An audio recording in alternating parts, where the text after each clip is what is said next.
Hey there, how's it going for you? So, by you clicking on this video, that means that you want to learn how to create your own manga series, isn't that right? There are a lot of sub-skills necessary to master in order to actually start creating your own manga story. Like manga creating legends that we all know and love, Ichiro Oda, Hajime Isayama, Masashi Kishimoto, they mastered all of these sub-skills to get to the point of where we know and love their manga stories. Now, you may be asking yourself this, okay random stranger that I just found on YouTube, what manga skills are necessary to master in order for me to actually start creating my own?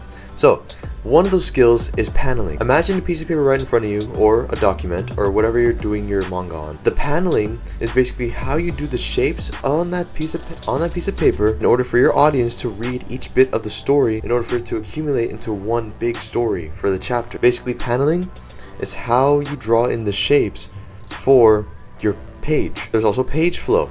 Paneling and page flow go hand in hand together because with page flow, it's how simple your audience can find the scene to the next scene. That's why we use this imaginary line to help us with that. The imaginary line is going to help us with this because if there are any sharp turns that the audience has to take to find the next scene in the page, that means that it's not really so simple to follow the page flow. You want your audience to have a simple time finding the scenes so that they can be so super entranced, focused onto your story. You don't want them to be thinking of anything else because you want them to be hooked into your story, isn't that right? So the more simpler you make your panels, the more easier it is to get your audience hooked. That is page flow. There's another one where we have to do wording. Okay, so do you guys know those like big words that they usually have in mangas like kaboom or kablow or doom?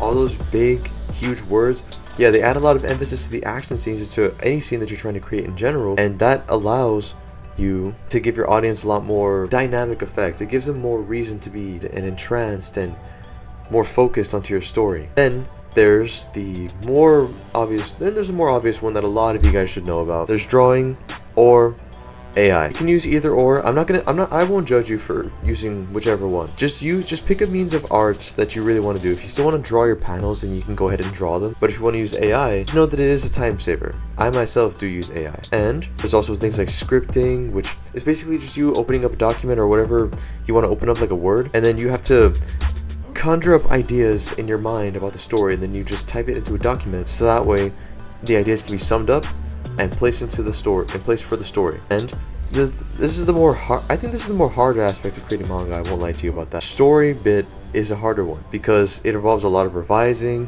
Then there's a lot of scripting involved. You have to come up with a dialogue for the characters and the scenes that you want to happen. That's why for the story, I will always suggest you all to use ChatGPT in order for the story bit to actually become a lot easier for you. You combine ChatGPT with your own creativity. That is a very epic combo for you. So the story can make sense, things can be timed well, and everything's revised the way you need it to be. And there's storyboarding, which is basically just like the planning phase of the panels. Once you're done with the scripting phase, you can move on to storyboarding. Storyboarding is basically where you plan out the panels. This is basically the planning phase. Basically what I do like little thumbnails. I do thumbnail art sketches of the panels that I'm going to draw in. Then from those thumbnail sketches, I use them to create the official thing. That is my storyboarding. And then last but most certainly not least, I actually addressed this point earlier. Make sure to use ChatGPT to revise your story so that way scenes in your story can make sense, so that way nobody is confused, so that way you minimize the chance to, hopefully an absolute minimum, for your audience to get confused and for your story to make sense, for it to be intriguing. Henceforth, your audience will become more attracted to you and your story.